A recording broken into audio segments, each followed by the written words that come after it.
Olympics are famous for athletes using performance-enhancing drugs, but did you know that a drug that was once used in the Olympics was strychnine? The notorious poison known as strychnine was once used for murder, medicine, Olympic athletes, and even to stretch beer supplies in England.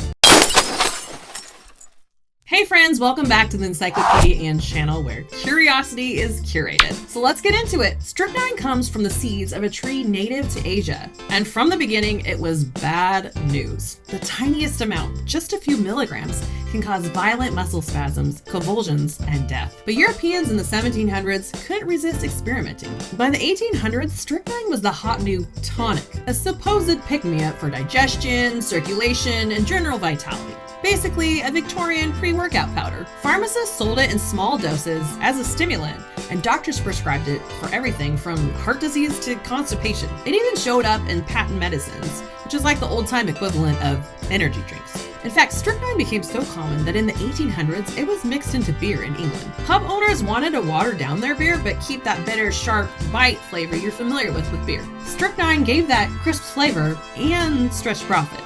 Many beer drinkers of that time died from something other than alcohol poisoning. Not only was strychnine used for watering down beer, but the Olympics also got involved. In the early 1900s, strychnine became one of the first performance-enhancing drugs. At the 1904 St. Louis Olympics, American marathoner Thomas Hicks was struggling to finish. So his trainers gave him a cocktail of brandy and strychnine. It worked in the sense that he staggered across the finish line, won the gold, and then nearly died. This was before Gatorade, obviously.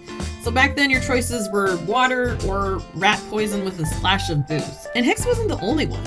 Strychnine remained as a semi-respectable stimulant for athletes into the 1920s. Today, it's on the World Anti-Doping Agency's ban list. The most recent time that strychnine was caught being used at the Olympics, if you can believe this, was as recent as 2016. But in the 1910s and 20s, it was basically seen as an energy booster. Sort of like coffee, except lethal if you mismeasure. And of course, strychnine wasn't just used for medicine and marathons. It became one of the most famous murder poisons of the Victorian era. Cheap, tasteless in small doses, and easy to buy from a chemist.